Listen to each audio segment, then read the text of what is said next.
Hi, I'm John Gese, Sheriff of Kitsap County. You're joining us out here today at the Bremerton Raceway located at the Bremerton Airport. And today we're doing vehicle operations training for the Sheriff's Office and a number of regional law enforcement agencies. Some of our training includes skills training, which means we'll drive at high speed and learn to operate our cars safely. Some of the other training will include scenario-based training, so officers will be given a scenario, and then they're going to have to decide whether that's something they would pursue or not pursue.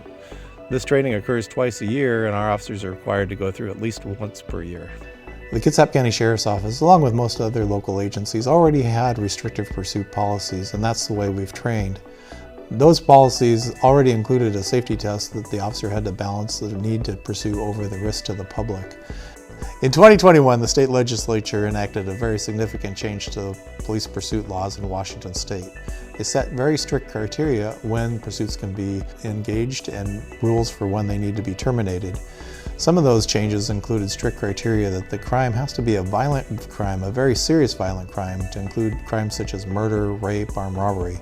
And what the big difference was is the criteria for what you can engage in a pursuit in has changed dramatically. I'd like to now step forward a bit and talk about some of the experience we've seen after about 5 months of these new laws being in effect. As news of these laws and changes in the laws have been announced in the media, we have seen changes in behaviors among drivers we have attempted to stop. Our deputies are reporting that on a routine basis now, vehicles are failing to stop when our deputies try to pull them over. When they try, these vehicles typically speed off at a high rate of speed and often fail to stop for traffic signs and stoplights and flee, putting others at risk. During one evening recently when we were conducting a multi-agency traffic safety task force, it was reported that 11 separate vehicles failed to stop when the deputies or officers tried to stop them. This is in one night. Many times the drivers of these vehicles cannot be identified. We have seen incidences involving cases of assault, threats, and thefts where suspects have been spotted driving have simply refused to stop when we've activated our emergency equipment and tried to stop them. One of the most profound changes we have seen is the number of auto thefts that have occurred and the stolen vehicles being spotted by our deputies and other local law enforcement, and the number of those vehicles driving off recklessly when our deputies attempt to stop them. For our jurisdiction, auto thefts almost doubled in 2021 over 2020. However, the last half of 2021, a time frame occurring after the new pursuit laws took effect, incurred the greatest amount of growth, and so 2/3 of the vehicles stolen in 2021 happened in the last half of the year.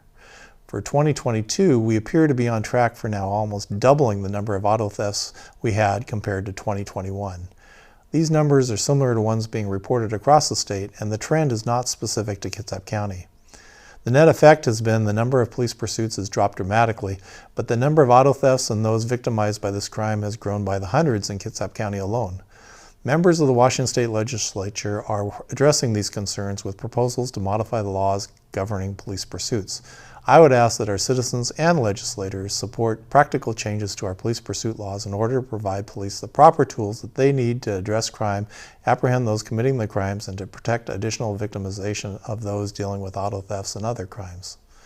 As law enforcement, we understand the seriousness of police pursuits and the safety issues involved.